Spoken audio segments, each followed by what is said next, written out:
when you get your head out of my face, Now listen. right now, off or I'm going to knock your head right down your ass.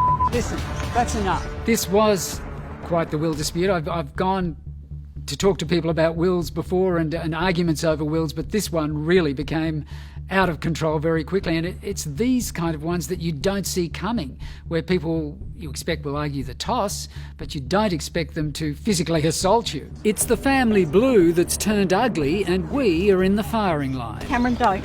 I'm sick of your fucking coming out of your mouth. Amber and Kane, two young people from the Gold Coast, contacted us to say they were desperate. Their mum had died while they were teenagers. She had, they understood, carefully saved money to look after them.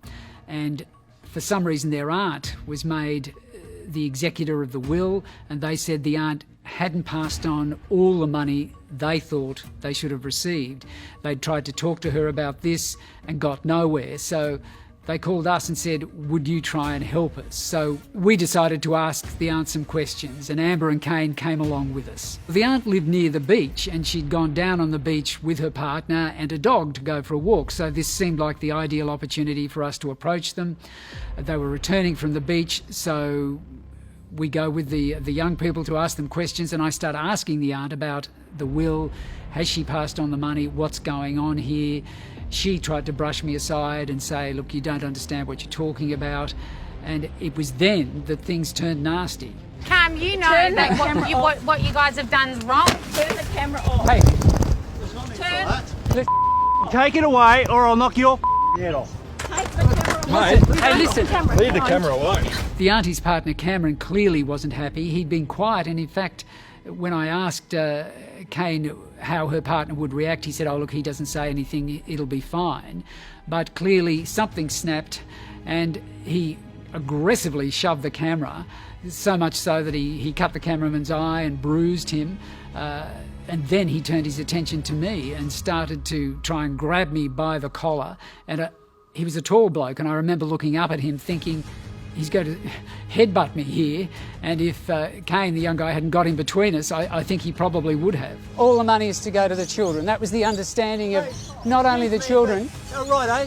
When you get your head out of my face, Now listen, right now, off or I'm going to knock your head right down your ass. Listen, that's enough. Cameron, don't.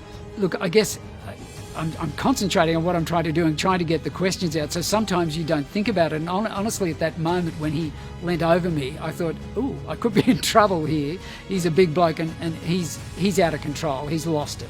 He's lost the plot for whatever reason, and he was very angry. Go and have a look at and I'm going to bury you. Now, Cameron, don't.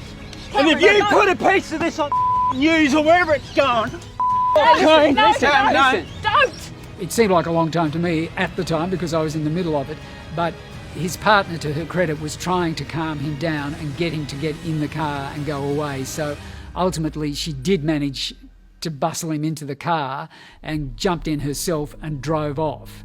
And we were left there at the beach with very few answers. Sadly, I'm not sure whether Amber and Kane managed to ever get any more money. I know she continued to live at the coast. They were looking at their legal options, but unfortunately didn't have much money to take legal action, which is why they contacted us in the first place. One of the bonuses of this job is that you do feel you do make a difference. Often we're called in as the last resort, and even if it's a matter of revenge, we can make a difference for people sometimes. And everyone tells me, or often after these stories, they say, I'm glad I did that. At least I feel like I've now said something publicly, and that's helped me enormously. And the best return, of course, is when we can resolve a decision, and often that happens. We'll get companies immediately reverse a decision they've made, or people will somehow leave houses that they've trashed when we've become involved. So I feel it does make a difference, and it makes a difference often for people who have nowhere else to go.